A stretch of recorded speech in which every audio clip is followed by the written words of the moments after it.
You'd think that at 75, a man would have earned the right to a little peace in his life, a warm cup of coffee in the morning, the comfort of knowing his children love him, and the satisfaction of seeing the home he built with his own two hands still standing tall. Instead, I found myself standing on my daughter's front porch in the biting cold of a January afternoon, clutching the handle of my worn leather suitcase, while her husband glared at me like I was a trespasser. "Thomas," he said, drawing out my name as though it left a bad taste in his mouth.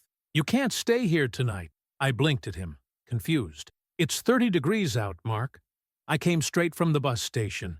Your wife told me I could—" "That was before you decided to be selfish," he snapped, voice low but sharp enough to cut. "If you're not going to help us, we're not going to help you." Through the half-open door, I could see my daughter, Amanda, leaning against the kitchen counter. Her arms were crossed, and her eyes wouldn't meet mine. I'd raised that girl, nursed her through childhood fevers, paid for her college when I could barely afford my own mortgage, and now she couldn't even look at me. I swallowed hard, the cold air biting my lungs. "Amanda, what's going on here?" She finally looked at me, her expression tight. "Dad, we asked you for help with the mortgage because we're drowning. Mark's hours were cut. The kids need their school tuition, and I told you I can't afford to take that on," I said quietly, trying to keep my voice from shaking. "I offered to help with groceries, utilities." "Groceries won't save our house," she snapped, her voice breaking. "You have money, Dad. You just don't want to spend it on us." I stared at her, stunned. "Amanda, I've been living off my pension for years. I don't have $600,000 lying around to pay off someone else's mortgage." Mark stepped forward, blocking the doorway. "Then I guess we're done here. You can get a motel." It wasn't just the words. It was the look in his eyes. Cold, dismissive, as if I were some distant acquaintance who had overstayed his welcome. I had no choice but to turn and walk back down those steps, each one heavier than the last. My hands trembled, not from the cold, but from something far deeper. 2 weeks later, I got the letter. A thick white envelope with my name printed neatly across the front. The kind of thing that makes your stomach sink before you even open it. Inside was a lawsuit. Amanda and Mark were taking me to court for breach of verbal contract, claiming I had promised to pay off their mortgage and had failed to deliver. They wanted $600,000 from me. I sat at my kitchen table that night, staring at the paper while the winter wind rattled the window. My own daughter, suing me, and I couldn't help but wonder, how did we get here? How did the little girl I once carried on my shoulders at the county fair become a woman who would drag me into court over money I didn't owe?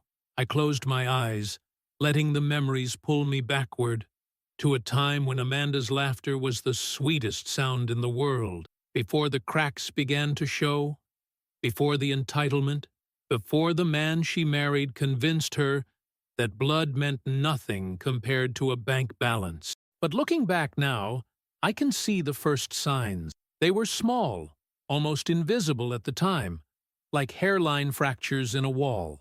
You don't notice them until the whole thing comes crashing down. The year was 2005. Amanda was in her mid-20s, fresh out of grad school, and full of plans that sparkled like fireworks. She had just met Mark at a mutual friend's wedding, a man who, at first glance, seemed charming enough. He was quick with a joke, good-looking in a polished kind of way, and had that salesman's ability to make you feel like you were the only person in the room. I remember thinking, if he makes her happy, then I'm happy. But there's something about charm that I've learned the hard way. It's often just the front door to a very empty house. I'd invited them over for dinner one night, just a month into their relationship. Amanda was glowing, laughing more than I'd seen her in years. Mark, on the other hand, spent most of the evening talking about his big plans, investments, real estate flips, how the market was about to explode, and he was going to ride the wave to early retirement. I nodded along politely, But there was a flicker in my gut that told me this man wasn't as secure as he wanted people to think. Still, Amanda was smitten. And when she called me a year later to say they were engaged, I bit my tongue and congratulated her, telling myself it wasn't my place to interfere. Looking back now, maybe that was my first mistake. It would be years before the real trouble began, but the seeds were already there. Little comments from Amanda about how Dad could afford to help out more when she wanted something. Subtle digs from Mark about how people our age are working to build wealth while some folks just coast on what they've already got. I'd shrug them off, tell myself I was imagining it. Then came the first big ask. They'd bought a house that was far beyond their means. 3 stories, new construction, in one of the most expensive neighborhoods in Charlotte. I remember standing in the marble-tiled foyer, my shoes squeaking against the polished floor, and thinking, this isn't a starter home. This is a statement. Isn't it gorgeous? Amanda beamed, looping her arm through mine. We got a great deal, but, well, we had to stretch a little. Stretch, as it turned out, meant taking on a mortgage that could sink a ship. I knew better than to offer unsolicited advice, so I smiled and told her it was lovely. But the worry lodged itself in my chest like a splinter. Over the years, they asked for small things. A loan here, a gift there. Amanda would always promise it was temporary, that they'd pay me back. They never did, but I told myself it didn't matter. She was my daughter. You help family, until one day, helping family meant losing everything I had. The wind howled outside my window as I sat there with the lawsuit in my hands. My coffee had gone cold hours ago. I kept reading the words over and over. Breach of verbal contract, until they stopped making sense. I thought about the years of birthdays, the quiet Sunday dinners, the calls when she needed advice. I thought about the nights I stayed up worrying about her, the sacrifices I made to make sure she never had to feel the kind of financial fear I had known growing up. And now, my own flesh and blood wanted to strip me bare. Some betrayals you see coming. Others, they blindside you, leaving you gasping for air. I leaned back in my chair, the paper trembling in my hands. There was only one question in my mind, and it echoed louder than the storm outside. If your own child turns against you, how far are you willing to go to protect what's yours? I wasn't born with much.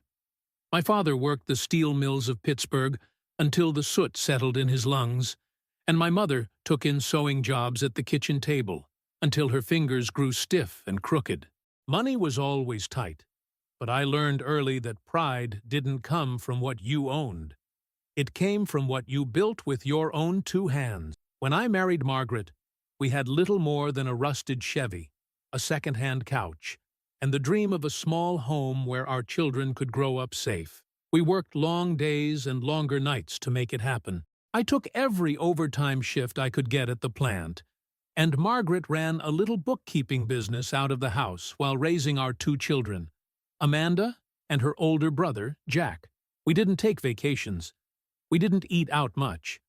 Every spare dollar went into the house fund, into college savings, into making sure the kids had what they needed, even if it meant we went without. I remember once, Amanda must have been 8, she came home from school embarrassed because the other girls had fancy sneakers, and she didn't. That weekend, I drove her to the store, let her pick the most expensive pair on the shelf.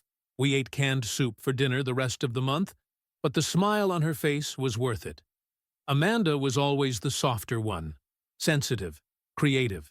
She loved to draw, to write little stories in spiral notebook. I encouraged it, even when others told me it wouldn't lead anywhere. Jack was practical, independent from the start.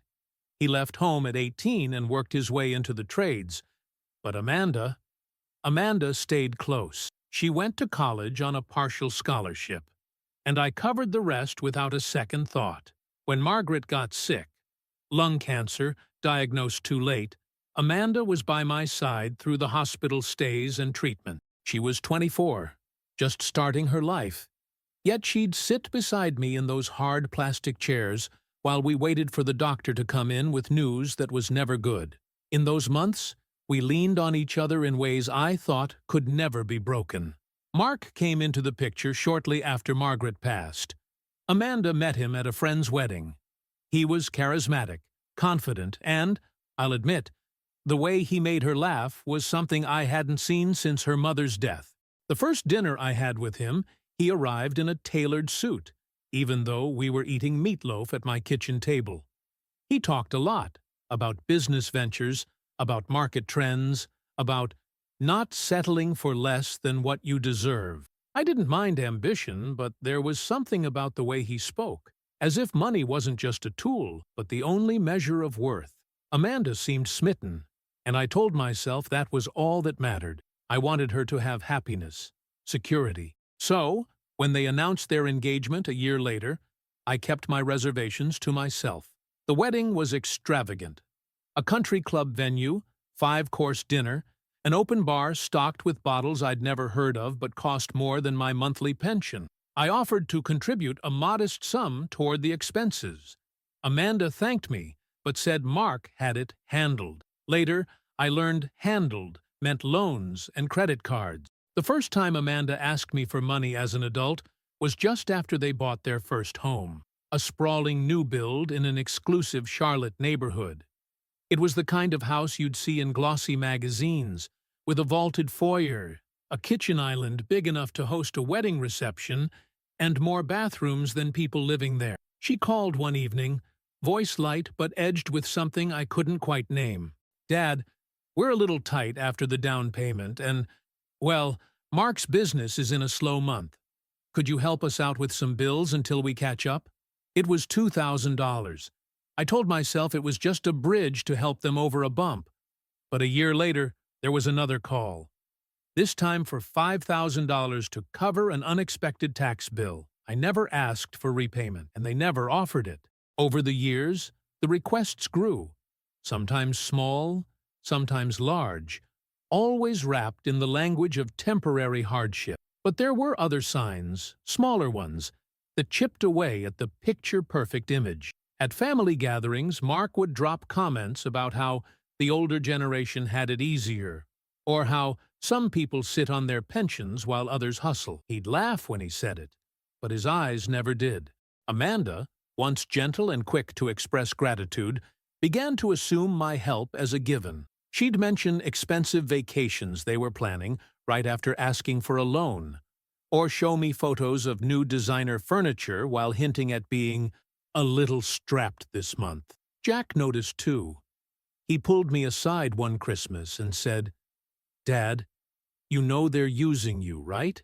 I brushed him off. Amanda was my daughter, my little girl, and the idea of turning her away felt unthinkable. The humiliations were subtle but sharp. One Thanksgiving, I arrived with 2 homemade pies, only for Amanda to say in front of the guests, "Oh, Dad brought dessert. That's sweet. We'll just keep them in the kitchen." Mark had a caterer make something refined. Another time, at a barbecue, Mark laughed and told his friends, "Thomas here is old school, doesn't believe in leveraging debt to build wealth. That's why he's stuck in the same little house all these years." Everyone laughed. I smiled along, but inside, the words cut deep. That little house had been built with decades of sweat, sacrifice, and love. The real turning point, the one that, looking back, should have made me see everything more clearly, came 2 years ago. Amanda called and said she and Mark were considering a second property, a vacation home on the coast. They wanted to rent it out part of the year and make a killing on short-term rentals. But to secure the mortgage, they needed to show a higher cash reserve. "We were thinking you could put $100,000 into our account for a few months," she said, as casually as if she were asking me to water her plants. "We'd transfer it right back, of course. It's just for the bank records." I told her I didn't have that kind of money to shuffle around. She was quiet for a beat before saying, "Well, maybe if you'd invested better." She laughed lightly, but the comment lodged in me like a thorn. That was the first time I felt something shift between us. Still, I kept trying. I hosted them for dinners, remembered every birthday, even helped with small home repairs when Mark's busy schedule wouldn't allow it. But each interaction seemed to carry an unspoken ledger, as if they were tallying what I gave against what they believed I owed. Amanda's tone changed too. Gratitude became expectation, and expectation turned into resentment whenever I drew a line. The last Christmas, before everything unraveled, I gave them a check for $1,000, along with some handmade toys for their children. Amanda smiled politely but said, "Oh, we were hoping for something a little more useful." "Useful?" I asked. "You know, like helping with the mortgage." If you'd asked me then, I would have said our relationship was strained, but salvageable. That beneath the tension, there was still the bond of father and daughter. I would have been wrong. The final red flag came just months before the lawsuit. I was sitting in their living room one Saturday afternoon, watching my grandkids play on the floor. Mark came in from his office, a beer in hand, and said to Amanda, as if I weren't even there, "You know, if your dad really cared about our future, he'd just pay off the mortgage. It's not like he's doing anything else with his money." Amanda didn't disagree. She just nodded slowly, eyes on the television, and said, "Maybe it's time we have that conversation." I didn't know it then, but that conversation would be the one that changed everything. The conversation happened on a Tuesday evening, as winter's early darkness crept over Charlotte. Amanda had called the day before, asking me to come by so we can talk things through like adults. I told myself it was a chance to clear the air, to explain once more that my pension wasn't a bottomless well and that I'd already helped them more than they seemed to remember. I even thought, foolishly, that maybe Amanda had cooled off, that she'd remembered the years we'd been each other's anchor. When I arrived, Mark was already waiting in the living room. He didn't stand to greet me. Amanda sat across from him, her laptop open on the coffee table. The air felt thick. "Dad," Amanda began, her voice steady but stripped of warmth, "we've looked at the numbers. We're in danger of losing the house. The kids will have to change schools, and we can't let that happen." I nodded, my hands resting on my knees. "I understand. But I can't pay off your mortgage. It's $600,000. That's more than I've made in the last decade." Mark leaned forward. "So you're saying no?" "I'm saying I can't," I said, my voice firmer now. "And it's not a matter of not wanting to help. It's that I don't have that kind of money to give." Amanda's jaw tightened. "You could take out a loan. You own your house outright. You could use it as collateral." The room seemed to tilt slightly. "You want me to put my home at risk for a house you chose? A house you knew was beyond your means?" "It's not just a house, Dad," almost pleading now. "It's our future. The kids' stability. If you won't even consider it, then—" Mark cut in, his tone sharp. "Then you're making it clear where your priorities are. And we'll act accordingly." I left that night feeling heavier than I had in years. I didn't sleep well. My mind kept circling the same thought: how easily my own daughter could suggest I gamble everything I had left. 2 weeks later, I found out what act accordingly meant. It started with a phone call from my neighbor, Linda. "Thomas, I don't want to alarm you, but I saw Amanda and Mark down at the courthouse this morning. They were talking to someone in a suit. Looked serious." I brushed it off, telling myself she must have misread the situation. But the next day, the letter came. The envelope was thick, the paper inside stiff and formal.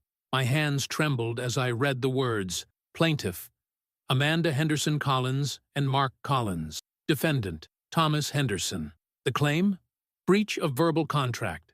They were alleging that during a family conversation, a conversation I barely remembered, I had promised to pay off their mortgage, and that my failure to do so had caused them emotional distress, financial loss, and irreparable harm. They were demanding $600,000 from me. The humiliation came quickly. Small-town gossip moves fast, even in a city the size of Charlotte, when your social circle is tight. At the hardware store, I overheard 2 men whispering by the paint aisle. "That's him," one murmured. the guy whose daughter is suing him. At church, people offered me tight-lipped smiles, the kind that carry pity more than warmth. One woman even asked, "Do you think maybe you should just give her the money?" Family's family, after all. I wanted to shout that family also means respect, gratitude, loyalty, not bleeding each other dry. But I kept my mouth shut, swallowing the words like bitter medicine. The worst of it came 3 weeks later, during my grandson's school fundraiser. I'd been invited by Amanda before all this started, and I went despite everything, partly to see the boy, partly out of stubbornness, to prove I wouldn't be driven into hiding. The gymnasium was filled with folding tables, bake sale treats, and the chatter of parents. I had just bought 2 raffle tickets when I saw Amanda across the room. She was speaking to another mother, and though I couldn't hear the words, I caught the sharp tilt of her chin, the way the woman's eyes flicked toward me before widening slightly. Then, clear as a bell in the din, I heard Amanda say, "Well, some people would rather hoard their money than help their own grandkids." Heads turned. A few people stared openly. My face burned hot, and my chest tightened, but I stayed rooted in place, the raffle tickets crumpling in my fist. Mark appeared at her side, smirking faintly as he added, "It's sad, really. Some men just don't understand that legacy means more than a bank account." I left early that night, slipping out before the raffle was drawn. The cold air outside was almost a relief, biting enough to numb the rawness in my chest. That week, I called Amanda, hoping to salvage something, even just the truth. "Why?" I asked quietly when she picked up. Her voice was flat. "Because you did say you'd help us, Dad. You've always helped before. And now, when it matters most, you're choosing yourself over us." "I never promised to pay off your mortgage," I said. "You're remembering it conveniently," she replied. "And if you're not going to honor it, then we'll let the court decide." The line went dead. The court dates came quickly. I hired a modest attorney, a man named Reynolds, who'd been practicing longer than I'd been retired. He read through the complaint, shaking his head. "They don't have a leg to stand on if it's just verbal," he said. "But they might try to twist things, paint you as neglectful, even selfish. Family cases like this can turn ugly." Ugly was an understatement. In their filed statements, Amanda and Mark claimed I had abandoned them in a time of crisis, that I had led them to make financial decisions based on the assurance of my support. They even included a witness, a friend of theirs, who supposedly heard me promise to make sure their home was safe. Reading it was like watching a stranger's life laid out on paper, except the name on the page was mine. The first hearing was short, procedural, but the damage was done the moment I walked into that courtroom. Amanda sat on one side, her hair pulled back in a severe knot, eyes forward. Mark leaned back in his chair, radiating smug confidence. They didn't look at me. Not once. When the judge called a recess, I stepped into the hallway, trying to catch my breath. That's when I overheard them speaking to their lawyer. Mark's voice was low, but not low enough. "We'll settle if he gives us half. He'll fold. He's too old to fight this." Amanda laughed softly. "He'll cave. He always does." I went home that night to my quiet little house, the one Margaret and I had built together, brick by brick, over 40 years ago. The lawsuit sat on the kitchen table where I'd dropped it earlier, the pages slightly curled from my hands. I poured myself a glass of water, but it sat untouched. I stood there for a long while, staring at the papers, at my reflection faintly visible in the window beyond. Something in me felt different. Still. Cold. I didn't pace. I didn't shout. I didn't cry. I just sat down, pulled a pad of paper toward me, and began to write. Not a letter. Not a plea. Something else. Entirely. The night I began writing on that yellow pad, it wasn't anger guiding my hand. It was clarity. If Amanda and Mark thought age meant weakness, they were about to learn that 75 years leaves you with more than wrinkles. It leaves you with patience. It leaves you with the ability to think 3 moves ahead while everyone else is busy celebrating their first. I started with something simple. I gathered every receipt, every bank transfer, every scrap of proof that over the past 15 years I had given them money, loans, gifts, emergency bridges, each one documented in my personal ledgers. I'd never been sloppy with records. It's a habit you learn when every dollar once mattered. By the end of the week, I had a neat chronological file showing not only that I'd never promised $600,000, but that I'd given them over $70,000 over the years, without ever asking for repayment. That was the foundation. But it wasn't the move. The move came when I paid a visit to Reynolds, my attorney, and slid the file across his desk. "I want this entered into discovery immediately," I said, "and I want a countersuit drawn up. Repayment of all loans, with interest."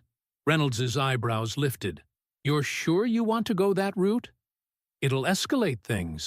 "That's the point," I said evenly. "They think I'm going to roll over.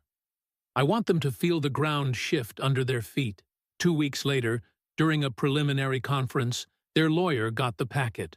I watched from across the table as Amanda flipped through the pages, her brow furrowing. Mark leaned in, scanning quickly, his jaw tightening. "This isn't relevant," their lawyer said, pushing the file aside. Reynolds smiled faintly. "It's directly relevant.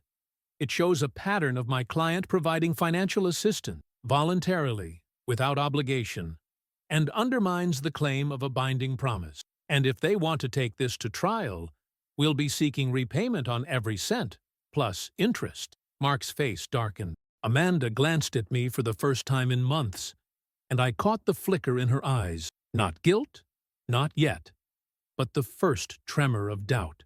The next step was quieter. I knew Mark had a real estate business, or at least he called it that. What it really was, from what I'd gathered over the years, was a patchwork of side deals, short-term rentals, and flips that were more speculation than skill. His pride and joy was an LLC he'd set up in his name, tied to several properties. I also knew that to keep his business afloat, he depended heavily on short-term loans from private investors. Investors who, if spooked, could make life very uncomfortable for him. It wasn't hard to find the right name. One evening, I dug through old conversations with Amanda, found the name of a man Mark had bragged about, a silent backer who'd helped fund 2 of his flips. A little research, a few polite calls to old contacts in town, and I had a phone number. I didn't lie. I didn't have to. When the investor picked up, I simply said, "You don't know me, but you've done business with my son-in-law, Mark Collins. I can't tell you what to do, but I thought you should know he's currently involved in a lawsuit for $600,000. I'd want to know if I were in your position." I left it at that. 2 days later, Amanda called me. It was the first time she'd used my number without it going through her lawyer. "What did you do?" she demanded, her voice sharp and tight. "I don't know what you mean," I said. "Mark's investor pulled out of a deal. Said he doesn't want to be associated with someone in a legal mess. Did you talk to him?" "I've talked to a lot of people," I said, my tone deliberately calm. "Some of them are just concerned about the truth." There was a pause. "Dad, this is going too far." "You sued me," I reminded her. "If you start a fire, don't be surprised when the wind changes direction." The next court conference was different. Their lawyer was less smug, Mark was visibly tense, and Amanda kept glancing down at her phone as if waiting for bad news. I didn't press my advantage, not yet. This wasn't about winning in one blow. It was about making them feel the walls inch closer every day. But the part that gave me my first real taste of satisfaction came the following week, when Reynolds forwarded me an email from their attorney. It was short and clinical. "My clients are open to discussing a potential settlement." That was the crack in the door I'd been waiting for. I didn't push it open, not yet. Instead, I let them sit with their discomfort, let them wonder how much more I could take from them without lifting a finger in court. I kept my moves subtle. I stopped attending events where they could paint themselves as the victims. I didn't show up at the kids' school plays or fundraisers, forcing Amanda to answer uncomfortable questions about my absence. I knew the community well enough to understand that silence can sometimes scream louder than any accusation. Word began to spread, not from me, but from whispers in coffee shops, murmurs at the country club. People started asking the right questions. Why would someone sue their own father? How much had he already done for them? By the time the next hearing rolled around, Amanda's polite, composed veneer had cracks in it. Mark looked worn, less put together. They were learning something I'd known all my life. A steady, quiet hand on the lever can move more than a shout ever could. The most telling moment came when I passed Amanda in the courthouse hallway. She was walking alone, her heels clicking sharply against the tile. For a moment, she hesitated, as if about to speak, then simply said, "I didn't think you'd fight back like this." I didn't stop walking. "You should have," I said, and kept moving. That night, I sat in my living room with a cup of tea, the winter wind tapping against the window. For the first time in months, I felt something shift inside me. Not forgiveness, not yet, but the solid weight of control returning to my side of the scale. They were rattled. The air had changed, and I knew now that I didn't just have to defend myself. I could win. I knew they wouldn't stay quiet for long. Bullies rarely retreat without testing how far they can push.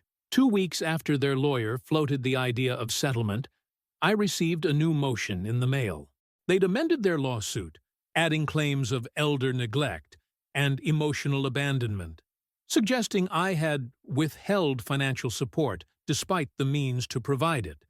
A neat bit of legal theater designed to paint me as a cold, selfish old man in front of a jury. The language was cruel, deliberate. Every paragraph twisted the truth into a weapon.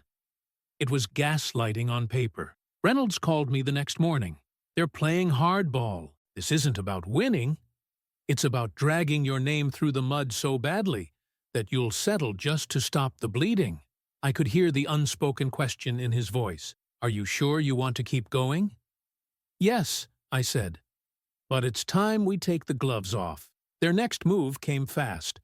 Mark arranged for a local news station to interview them for a community piece on housing insecurity. In the segment, they stood in front of their 3-story house, talking about the devastating betrayal by a family member who had promised to protect them and then abandoned them in their time of need. They didn't use my name, but they didn't have to. Everyone who knew them, and me, would put it together. I watched it from my kitchen, the taste of my morning coffee turning bitter in my mouth. But instead of anger, I felt something colder: calculation. They were trying to win in the court of public opinion. I would win in the court of facts. That afternoon, I called Reynolds and told him to prepare a motion of our own, one that would change the entire shape of the fight. I'd been holding something back, something I hadn't even mentioned to him. For the past year, long before the lawsuit, I had been recording certain conversations, not with the intention of revenge at the time, but because, after decades of working with contracts in the steel plant's union negotiations, I'd learned that people often tell you exactly who they are when they think no one's listening. Amanda had called me multiple times over the past year to ask for money. Some of those calls had been particularly revealing. In one, just 4 months before the lawsuit, she'd laughed and said, "Don't worry, Dad. If you can't help this time, we'll figure something else out. Mark's got a new deal lined up. We're fine." In another, she'd admitted outright, "I know we shouldn't have bought this place, but Mark didn't want to settle for less." They didn't know I had those recordings. The flashback came to me as I pulled out the small, battered digital recorder from my desk drawer. It had been a gift from Margaret years ago. She'd bought it for me when I was elected to the plant's grievance committee, saying, "You've got to protect yourself, Tom.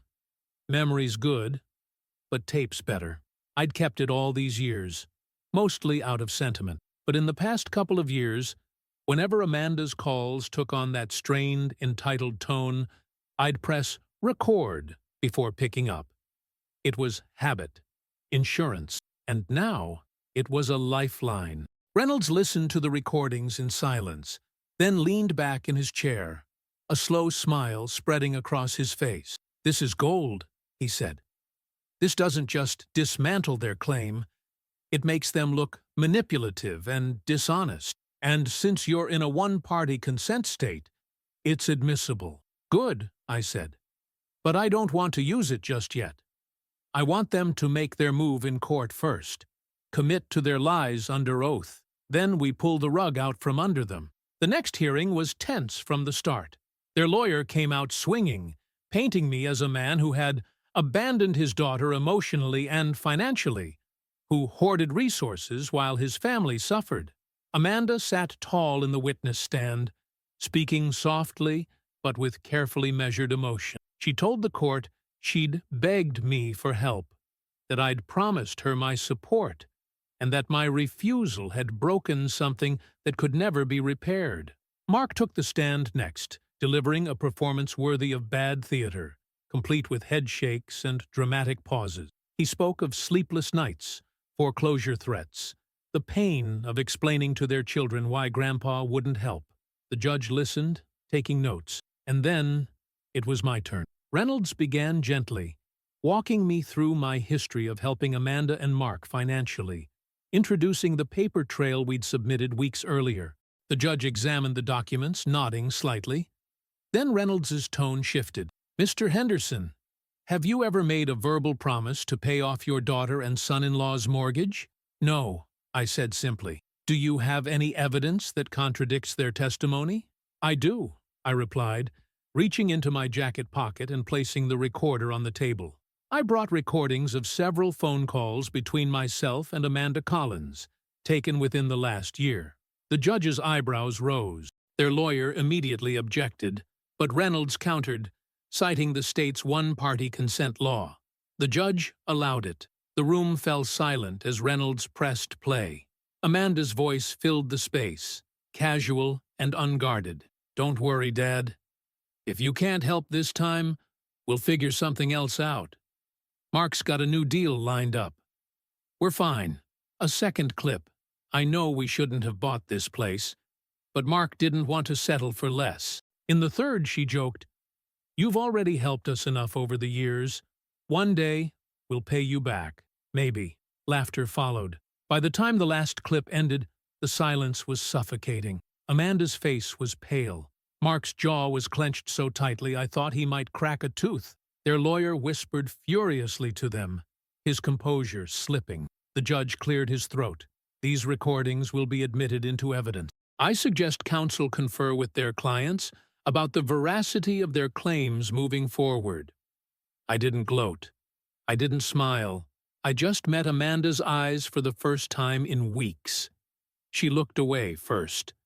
As we left the courtroom, Mark brushed past me in the hallway, muttering, "This isn't over." I stopped, letting his words hang in the air before replying, "You're right. It's not." The way his face tightened told me he didn't hear it as a threat.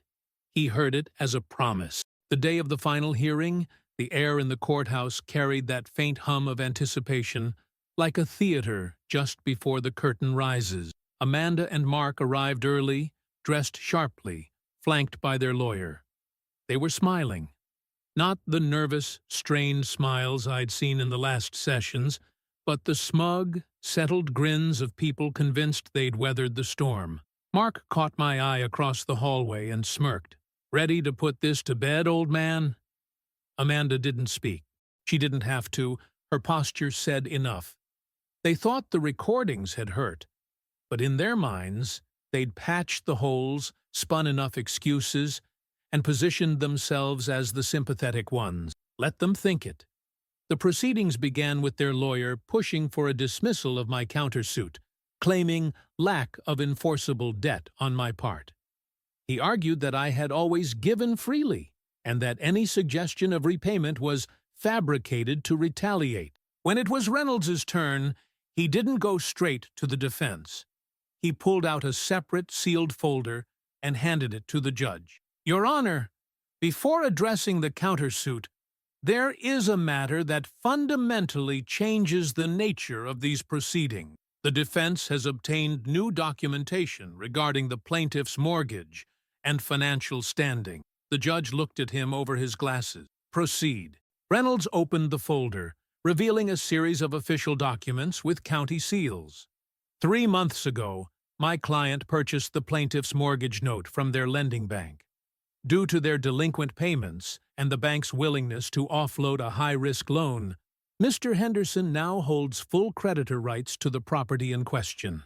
Amanda's head snapped toward me. Mark froze. This means, Reynolds continued, that not only does my client not owe them any financial obligation, but they are, in fact, in default to him. As of this week, foreclosure proceedings could be initiated at my client's discretion. The room went still. Even the court reporter paused for a fraction of a second before resuming her rapid typing. I didn't gloat. I just sat there, steady, letting the weight of it sink in. Amanda whispered something to their lawyer, who immediately began objecting, claiming this was harassment and irrelevant to the current matter. The judge shook his head. It's relevant if it establishes a financial relationship between the parties that contradicts the plaintiff's claims. Mark leaned back, but his confidence was gone. His face had gone a shade paler, and his hand tapped nervously on the table. Reynolds wasn't finished. Additionally, Your Honor, my client has established a trust, one created shortly after his wife's passing, in which the sole beneficiaries are his grandchildren. This trust has been structured to bypass the plaintiffs entirely. It ensures the children's education and future living expenses are fully covered. But Amanda Collins and Mark Collins will have no access to the funds. The documentation has been notarized and filed. Amanda's eyes darted to mine. A flash of something. Disbelief? Anger? Breaking through her composure, the judge called for a short recess. That was my cue. I approached Amanda and Mark in the hallway, not close enough to breach the space the bailiff would care about, but close enough for my words to carry. You tried to take what I spent a lifetime building, I said quietly. You tried to drag my name through the mud and make me into the villain so you could play the victims. But the truth has a way of finding its way to the surface. And now, the home you thought you'd guilt me into paying for, I own it. The future you thought you could leverage, it's going to the only people in this family who still have a chance to grow up without your kind of entitlement. Amanda's lips parted, but no sound came out. Mark started to speak, but I cut him off. You always assumed I'd cave, I said, my voice calm, steady. You never stopped to think what would happen if I didn't. Back in the courtroom, the judge ruled swiftly. The original lawsuit was dismissed with prejudice, meaning they couldn't refile. My countersuit for repayment of the $70,000 was upheld, with interest, and the court ordered them to cover my legal fees. It was over. No yelling, no dramatic outburst, just the clean sound of the gavel striking wood, final and absolute. The real public reckoning came a week later. Amanda had called a family dinner, a last attempt perhaps to sway opinion, to play her version of the story to a wider audience. But I showed up, and so did Jack, my son, who had stood by me through all of it. Halfway through the meal, Amanda began. It's been a difficult few months, and I just want everyone to know that Dad and I have differences in how things have been handled. I set my fork down and spoke before she could spin it. The difference, Amanda, is that you sued your father for $600,000 over a debt that never existed, and when that didn't work, you tried to ruin my name. The court threw it out. You owe me $70,000 plus interest, and I now hold the deed on your mortgage. If you want to keep your home, you'll make the payments to me. Silence fell over the table. Forks stopped. Even the kids froze mid-bite. I leaned back slightly, my voice quiet, but carrying enough weight to fill the room. The thing about bridges, Amanda, once you burn them, you can't expect the same path to still be there. Her face flushed red, her eyes glistening. Mark kept his gaze fixed on his plate. No one spoke after that. I left before dessert, stepping out into the cool evening air. For the first time in months, my chest felt lighter, not because I'd won, Revenge isn't about trophies, it's about balance. And finally, the scales felt right again. Behind me, through the window, I saw Amanda staring down at her hands. For the first time, she looked small. I didn't feel triumph. I didn't feel pity. Just peace. 2 months later, the papers arrived in my mailbox.